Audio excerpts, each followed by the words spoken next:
All right, so are you ready to dive into the world of personal property appraising?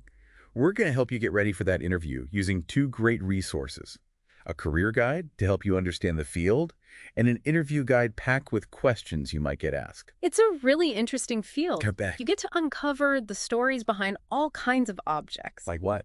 Oh, like antiques and art and all sorts of cool stuff. You figure out what makes them special, how much they're worth, what they would cost to repair, and what someone would actually pay for them. That sounds like a lot more than just knowing about antiques. It is. You need to be like a detective, You need to be a market expert. a historian. Exactly. All rolled into one. Okay, so let's say I land this awesome job. Where would I even be working? Well, you could find yourself in all kinds of places. Right. Picture a bustling auction house full of rare finds. Wow. Or maybe a quiet art gallery surrounded by masterpieces. Oh, nice. You could even work for an insurance firm assessing damage and value. Lots of variety. And the best part is, you could even set up your own appraisal firm and be your own boss. Okay, so now let's get down to business with the interview prep, because this is where it gets real. Our interview guide starts with a classic question. Describe your experience with appraising personal property. How can we make our answer really shine? It's not just about listing everything you've ever appraised. Right. It's about understanding what the interviewer really wants to know. Which is? They want to see if your expertise aligns with what their company needs. So think about whether you've worked with similar items to what they specialize in. Right. And if I have special knowledge about a particular era or style, that would be good to highlight. Definitely. And if you have a certification, that's a great way to show that you're serious about the field. So it's all about showing that I'm the perfect fit for their specific needs. Exactly. Now, here's what to avoid. Don't give vague answers like, I love antiques. That's not going to impress anyone. Uh-huh. Instead, be specific. Showcase your skills. Give me an example. Instead of just saying, I've appraised furniture, you could say, I've appraised mid-century modern furniture, specializing in identifying rare Eames chairs. Oh, yeah. That's much better. Right. Okay, next question is, how do you keep up with the latest trends and changes in the personal property appraisal industry?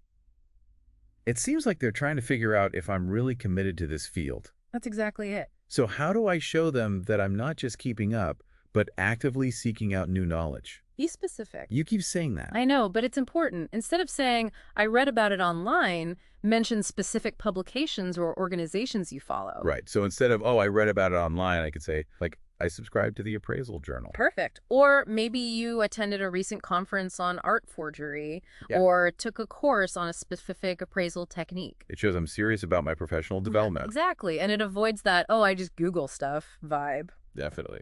Now, here's a thought. What if a new technology suddenly changes how appraisals are done? How would you adapt and learn about it? That's a great question. They want to see that you have a proactive mindset and that you're always ready to learn. Okay, next up is a question that sounds a little intimidating. What would you do if you were asked to appraise a personal property item that you have never appraised before? I feel like they're throwing a curveball here. It is a bit of a curveball, but it's a good way to test your problem-solving skills. And your ability to handle the unexpected. Exactly. Because let's face it, you're not going to be an expert on everything. Right. So how do you show them you can handle it? Tell me. Focus on your research skills. Okay. Walk them through the steps you would take. So, for example? Well, you might say, first, I would consult appraisal databases to see if there are any comparable items. Then I might reach out to specialists in that area. And of course, I would dig into historical records to learn as much as I could about the item's history and provenance. That makes a lot of sense. Right. It shows you're resourceful and that you have a system for tackling the unknown. It's like being a detective. It is. Now let's get a little more technical. The next question is, can you explain the difference between fair market value and replacement value in personal property appraisals? This seems like a key concept to nail down. It is. And it can be confusing. Help me out. Think of it like this. Fair market value is what someone would realistically pay for the item in the current market, considering its condition and any flaws. Okay, I see. Replacement value is what it would cost to get a new one or one in similar condition. Oh, okay. So the replacement value might be higher if the item is rare or difficult to find. Could you give me an example? Sure. Imagine you're appraising a vintage record player. Ooh, I love those. Its fair market value might be lower if it's scratched up, even if it's a rare model, Hmm. but its replacement value might be high because finding another one in any condition is tough. Got it. The difference is all about whether you could actually replace it. Exactly. Okay, this next question sounds a little intimidating. How do you determine the authenticity of personal property items?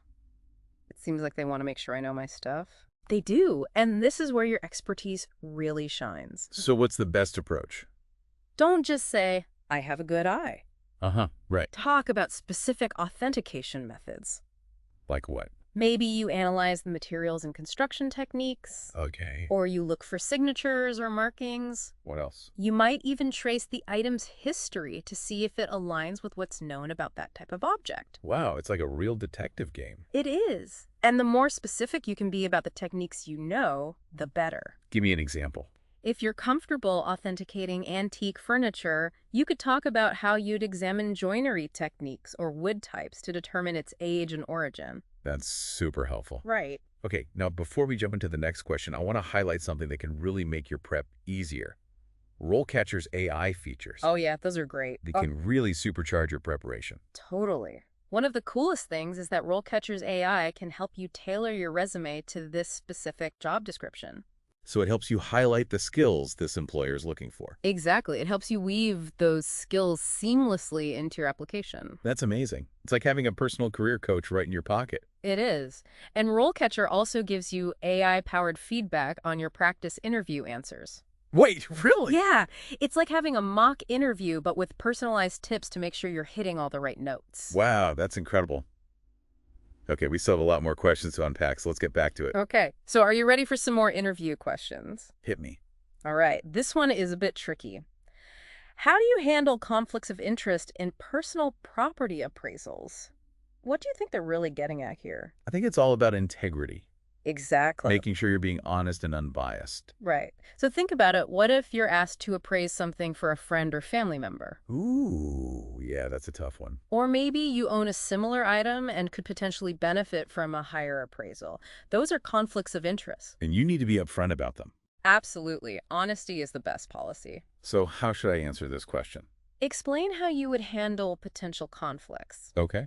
Maybe you disclose the relationship to all parties involved. What else? Or you might recuse yourself from the appraisal altogether. I see. You could even suggest getting a second opinion from an independent appraiser. It's all about being transparent. And ensuring the appraisal is fair and unbiased. Got it.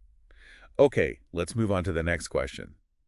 Can you describe a time when you had to explain your appraisal methodology to a client or other interested party? This seems like it's more about communication than technical knowledge. You're right. Appraisals can get pretty technical, and not everyone understands the ins and outs of the process. So I need to be able to explain it in plain English. Exactly. Don't just throw a bunch of jargon at them. Okay, but how do I answer this question? Share a story. Think about a time when you successfully explained your methodology to someone who wasn't an appraiser. Like maybe breaking it down step by step. Perfect. Or maybe you used visual aids to make it easier to understand. What if they asked a lot of questions? That's great. It shows you're patient and that you're willing to take the time to make sure they understand. It's all about building trust. Exactly. Okay, next question. How do you ensure the confidentiality and security of personal property appraisals? This seems pretty straightforward. Yeah, you're dealing with valuable items and sensitive financial information. Exactly. They want to know you'll handle it with care. So how can I demonstrate that? Be specific about your security measures. Like? Do you use password-protected files? Encrypted communication? Yeah, I do. Do you follow industry best practices for data privacy? Of course. Great. Yeah. Highlight those measures in your answer. Okay, this next question is one I'm sure every appraiser faces. How do you handle disagreements about the value of personal property items? Let's be real, not everyone is going to agree with your assessment. But that's true. Appraisal can be subjective, and disagreements are bound to happen. It's how you handle those disagreements that matters. Exactly. So how would you approach a disagreement with a client? Well, first, I would listen to their concerns and try to understand their perspective. Good. Then, I'd calmly explain my reasoning and the evidence I used to arrive at my valuation. Excellent. If they still weren't satisfied, I'd offer to provide additional evidence or even seek a third-party opinion. That shows you're committed to finding a fair resolution. And that you're professional and respectful. Exactly. All right, last question from this guide. How do you handle appraisal requests for personal property items that are difficult to value? I imagine some items are a lot trickier than others. Oh, definitely. Think about a one-of-a-kind piece of art or an antique with a really murky history. Yeah, those would be tough. They want to see how you approach those challenges. So how do I show them I'm up to the task? Be ready to discuss your research process in detail. Okay. Would you consult specialized databases? Reach out to other experts in that area. Maybe even use some advanced appraisal techniques. It's all about showing that I'm resourceful and willing to go the extra mile to get it right. Right. And don't be afraid to manage expectations. What do you mean? Be upfront with the client about the challenges involved. Because it might take longer. It might. And let them know that the value might be harder to pinpoint, so there could be a wider range of possible values. That's a great point. Now, before we wrap up, I want to circle back to RoleCatcher and its AI features. You mentioned earlier how it can help with my resume, Yes. but can it also help me with these interview questions? Oh, definitely. How? RoleCatcher's AI can analyze the specific job description and give you tailored feedback on your interview answers. So it's like having a customized practice session for this exact role. Exactly. That's amazing. It's like having a personal coach and a secret weapon all in one. I know, right? Okay, so we've talked a lot about what a personal property appraiser does and how to answer those tough interview questions. Yeah, we've covered a lot of ground. Any final thoughts for our listeners who are getting ready for their interviews? I think the most important thing is to let your passion shine through. Passion, okay. Yeah. This field is all about loving history and art and objects and the stories behind them. Right. Let the interviewer see that you're genuinely excited about this stuff. Exactly. Enthusiasm is contagious. Totally. But don't forget to back up that passion with solid examples. Right. We've talked about that. Be specific. Be specific about your experience, your skills, your knowledge. Don't just tell them you're good at appraising furniture. Show them. Right. Give them concrete examples of your work. And tailor those answers to the specific job you're interviewing for. And highlight any certifications or specializations you have. Yes. That shows you're serious about your professional development. And it shows you're invested in the field. Exactly. And one last thing. Never underestimate the importance of staying up to date. Oh, yeah. This field is constantly changing. It is. So show them that you're committed to continuous learning. Right. And don't forget about ethics. Yes.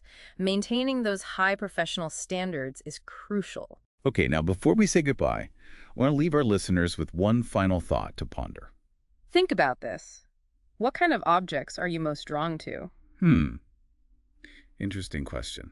What gets you excited about this field?